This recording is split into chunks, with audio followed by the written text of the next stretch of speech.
Bismillahirrahmanirrahim. Assalamualaikum warahmatullahi wabarakatuh. Halo, saya Sanenis Fianursiam dengan NIM 212100018, Prodi Pendidikan Agama Islam semester 1. Dalam video ini saya akan membahas mengenai 4 imam mazhab. Video ini dibuat untuk memenuhi tugas mandiri mata kuliah pengantar ilmu fikih dengan dosen pengampu pada Wadin MH. Selamat menonton. Biografi 4 imam mazhab.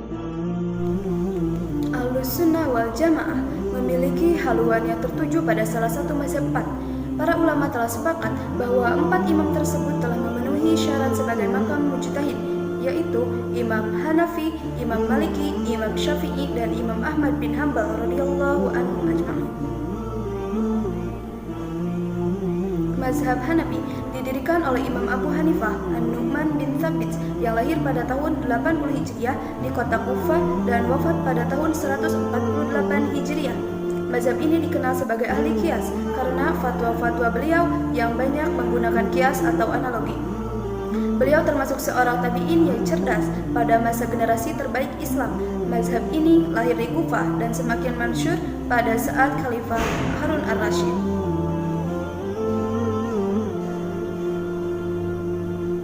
Mazhab Maliki didirikan oleh Imam Malik bin Anas yang lahir pada tahun 93 Hijriah di Madinah dan wafat pada tahun 179 Hijriah. Beliau seorang ahli hadis di Madinah, lalu mazhab ini pun dikenal sebagai ahli hadis. Imam Malik tidak mau menaiki unta atau kendaraan saat berada di kota Madinah karena saking hormatnya beliau kepada makam Rasulullah SAW. Mazhab ini lahir di Madinah, kemudian menyebar ke negara lain khususnya Maroko.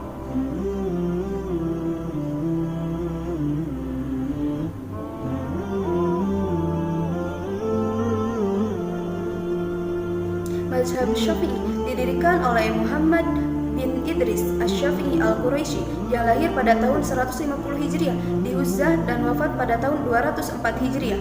Mazhab beliau dikenal sebagai penyatuan antara dua mazhab, yaitu mazhab qiyas dari Imam Abu Hanifah dan mazhab hadis dari Imam Malik. Beliau sudah hafal Al-Quran pada saat berumur 7 tahun, pandai diskusi, dan selalu menonjol di antara murid lainnya. Mazhab ini lahir di Mesir, kemudian berkembang di negeri-negeri lain hingga sampai ke negeri tercinta kita, Indonesia.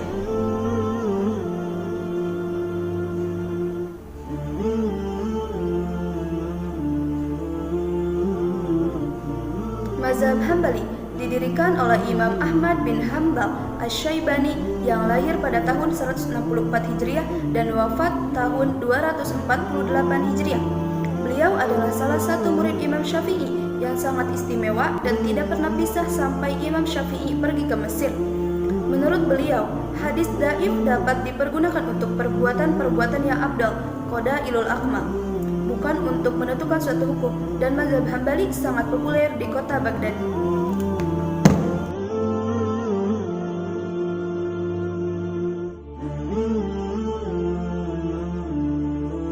Bagaimana sih corak pemikiran masing-masing mazhab? Yang pertama, corak pemikiran mazhab Hanafi dikenal sebagai ahli ra'yi karena mahir dalam menggunakan qiyas atau analogi. Yang kedua, corak pemikiran mazhab Maliki.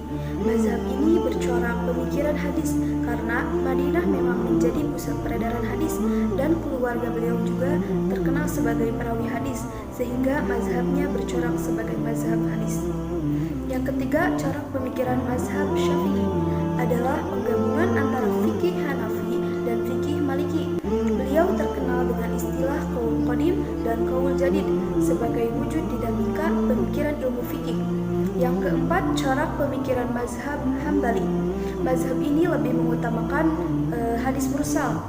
Beliau menolak adanya ijma' setelah berlalunya zaman sahabat. Dalam menggunakan qiyas atau analogi, beliau sangat hati-hati dan hanya menerima qiyas yang mansus ala illatihi atau argumen sebabnya disebut dalam ayat atau hadis. Apa sih hukum bermazhab? Apakah bermazhab itu wajib? Mengenai pertanyaan seperti itu tentunya akan banyak perbedaan pendapat.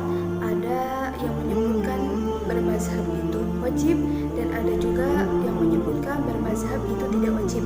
Seperti dalam kitab Al-Mizan Al-Sya'rani Fatawi Kubro, Ali Al-Khawas pernah ditanya tentang hukum bermazhab. Beliau menjawab, seseorang harus mengikuti suatu mazhab jika belum memiliki pengetahuan tentang inti agama karena khawatir jatuh dalam kesesatan. Itulah contoh ulama yang menyebutkan bahwa bermazhab itu wajib. Dan ada juga menurut lembaga fatwa dan riset kerajaan Arab Saudi menyebutkan tidak wajib selalu mengikuti pendapat mazhab setiap saat karena mereka juga manusia yang juga melakukan kesalahan. Yang boleh diikuti hanya pendapat mazhab yang benar sesuai dalil.